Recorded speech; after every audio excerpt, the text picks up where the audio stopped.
Yes, indeed, folks, the sounds of Children of Bodom, and this is the sounds of Blue Please here on WoW Radio, WCRadio.com. If you are not already in the IRC channel and you are listening live, fools! Yes, indeed, rc.mmorc.com, hash or pound, WoW Radio. Click the chat button on the top of the screen on WCRadio.com, whichever you prefer. Oh, I've been looking forward to this all week. I really have. Drama, folks, drama on the raiding front. Here's what's been going on. So, Exodus, a US guild, one of the better US guilds, managed to take down Yogg-Saron with no watchers, which, as a lot of you will be aware, is really hard. And by really hard, we mean numerically impossible, as mathematically proved by several guilds on the Elitist Jerks forum. Yeah? Not great. Yet they managed it. But how, you may ask? How did they manage such a feat? Well, the way they managed such a feat was to deliberately cause the mobs to evade. Yeah? We're talking about the mobs which generally kill you hard, and you have to deal with all of these ads in a certain phase of Yogg-Saron. But they were able to cause it to evade, and that was a replicatable bug. They discovered it the first time, and then they went and did it again. Using this, they were able to kill Yogg-Saron with 0 watchers. Not only that, but thankfully, for all of us who, of course, may have doubted their achievement, they recorded it in high definition and posted it on YouTube. And then got banned. And then cried about it. Shock horror. Oh no, you posted evidence of you deliberately exploiting the game on YouTube in high definition so everyone could see, on the front page, proclaiming world first. And then you got surprised when you got banned. Indeed, the guys actually said so. We are so gonna get banned for this in chat. Oh look, you got banned for it. There's a freaking shocker. Well done. Very well done. Hand caught in the cookie jar much. I mean, this isn't just a case of hand caught in the cookie jar. This is getting into the room, getting your hand into the cookie jar, and having someone else set up a camera while holding a sign that says, "Hey guys, our hand is in the cookie jar. Here's video proof if you don't believe us. Please don't get mad." That's how ridiculous it is. Now, of course, it goes further than that, because being an American Uber guild, just bear this in mind, not all American Uber guilds are bad, yeah? Uber guilds, generally speaking, and I'm talking in general here, do have something of an elitist complex. But the US raiding scene for quite some time has had issue with the fact that they constantly fail to get world first, and EU guilds get the world first. And of course, the excuses for this range from the sublime to the ridiculous, including Europe is a welfare state, therefore everyone is able to stay at home playing WoW, and that's how they beat us. Which is interesting, because that doesn't quite seem to apply when the US guilds seem to manage to play for longer, and yet still don't get the world first. For instance, how would welfare state exactly? Let's just assume that Insidia were able to stay at home 24 hours a day and play WoW. How exactly does that help them in a boss where you can only do 1 hour a week? And of course I'm referring to Algernon. Why is it exactly that Insidia managed to get the Algernon world first, and an American guild didn't? Why is that exactly? You want to explain that to me? Particularly bearing in mind, of course, that the reset for the US guilds happens on a Tuesday, whereas the reset for the EU guilds happens on a Wednesday, meaning that the US players get almost a full 24 hours of raiding time that they could go and take the shot at Algernon to try and get the world first. And indeed, this applies to, every freaking boss and every change that gets made. Why is it that the US guilds constantly fail to make that world first? Why is it, regardless of those advantages? I can't imagine. Well, indeed I can imagine. It's not for the ridiculous excuses that some of the sycophantic US raiders come up with, including such ridiculous things as, the King of Dubai pays off Blizzard, so Blizzard makes the fight so that Insidia /Nihilum /SK whatever EU guild is kicking our ass today can do them. And Blizzard sabotages our efforts. Usually I'd say, haha, that's kind of funny, but there are US players that actually believe this. Now, this is, of course, we're talking about the land where people actually watch Glenn Beck. And those of you who don't know what Glenn Beck is the guy that thinks the best way to fix America would be another terrorist attack where people died. This is the same country, so you can sort of understand that attitude. However, Exodus, being the silly bastards that they are, decided, no, we're not going to go down quietly on this one. We're going to post a whiny tirade on the front of our guild website.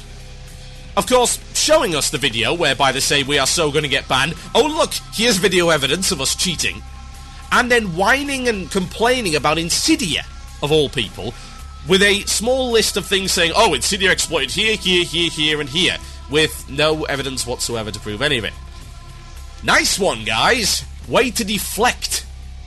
Let's go accuse another guild for no apparent reason. Let's go slander another guild just because we got our hands caught in the cookie jar. And as opposed to actually taking our lumps and accepting, hey guys, we screwed up. Sorry. We screwed up. We exploited. We shouldn't have. We got banned. That's okay. We're sorry. You know, this is not a good example to set for people. Yeah, the fight is mathematically impossible. This is something Blizzard should look into. You know, this is something that they never mentioned anywhere. Yeah? I mean, it's just absolutely stupid. You know, you can look at the description right here. What they've got on their front page, which is exo-guild.com. It's like, yes, it's 100% our fault for using a bug in a significant boss fight. However, I would say there are some absolute factors to go off here that kind of forced us into it. You wouldn't have to use this technique to kill this encounter if it was actually killable to begin with. Here's an idea. Maybe it wasn't supposed to be killable at your current gear level. Did that never cross your mind? It's like, hey, let's use these bugs to kill it. And then they go on to accuse Insidia of using bugs and exploits. Right, okay, here's the main exploit they are accusing Insidia of using. And that's another previously unkillable, supposedly hard mode, which was Hodia in 2 minutes. And the way that Insidia did it was to spell steal a damage buff. Yeah? The damage buff specifically being what we call the pollinate or flower power buff, as it's colloquially known, which now cannot be spell stolen anymore, from Freya's room. They brought the little ads along, got the buffs, and used the extra DPS to kill the boss. What's the difference, you might ask? What's the difference between that? Are they both exploits? Well, one is a completely legitimate mechanic, and one never is. Causing mobs to evade, in any respect, is not a legitimate mechanic. You know why evade was put into the game? It was to deal with those situations where the mobs could not properly path. It was to stop you, indeed, for getting into such a position where you could go and do damage to mobs where they couldn't damage you back. Yeah? So evade was put in there. That was their only fix. That was the only way they could do it. Evade, causing evades deliberately in a fight, has always been an exploit. Yeah? It happened in Zul'Gurub, Rub, and those who did it deliberately got banned then as well, if you recall.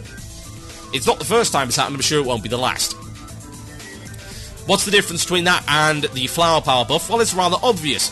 There are a number of occasions where spell stealing a buff has resulted in unintended consequences. Now, in this case, the unintended consequence, of course, was to increase the DPS beyond the normal. But it wouldn't be the first time that a buff has been used in such a way to give an advantage. I cite as my example the clever mechanic of mind controlling a certain mob down in LBRS to get a fire resistance buff to help you out with, I believe it was Veilstraz it was specifically used on, and of course for Ragnaros as well. That was considered a clever use of mechanics and left in the game. Now to me, as a mage, spell stealing is a legitimate mechanic. It's as simple as that. Now if you call spell stealing an exploit, then I really don't know what to tell you. And of course you're going to come back with me and say, oh, well, Total Biscuit, that guy who soloed the military wing with the spell steal thing got banned. Yeah, you know what he got banned for? Market exploitation. That's specifically the ban reason. Market exploitation. That is why he got banned. He was not banned for spell stealing. He was banned for market exploitation. And of course the bug was then fixed, because that's what Blizzard decided to do. They decided not to let you do that, and they decided not to let you do that with Freya either. Now, Insidia never claimed that Hodia hard mode kill was legit, and indeed they sent all the reports and the logs, and I have a statement here that was given to me by Mech from Insidia detailing some of these accusations. Now, of course, he had the common sense to actually give me something like this, as opposed to Exodus, who put out an official statement which reads like a 12-year-old on the GameFAQs forum crying that he can't get the latest Pokemon. Now, I shall load this up for you, which is inexplicably loading in Office Word 2007, which is probably going to take about half an hour. Terrible program, you should never, ever get it. Get an old version.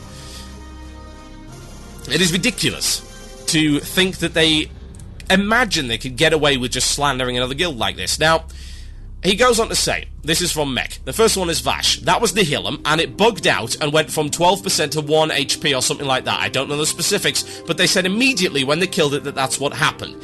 Right? That's an accusation that was made by Exodus towards Nihilum, saying, oh, the Vash kill wasn't legit. They already accepted the Vash kill wasn't legit. And it wasn't a bug that they deliberately replicated. It's not the same bloody thing. And again, not the same bloody thing, the Mimiron thing. Another quote from Mech. Mimiron is some Judgment of Light thing, I think. You should PM Zem for that information, but as far as I'm aware, it's totally random and could even happen with one pally in the raid. Didn't even happen on the hard part of the fight in the movie as far as I remember. And he also says regarding Hodia, we said what we did openly, and we said immediately it was not a legit kill. We immediately mailed Blizzard. I'm sure they checked our logs. If they thought it was exploiting, they would have banned us. And that's how it goes.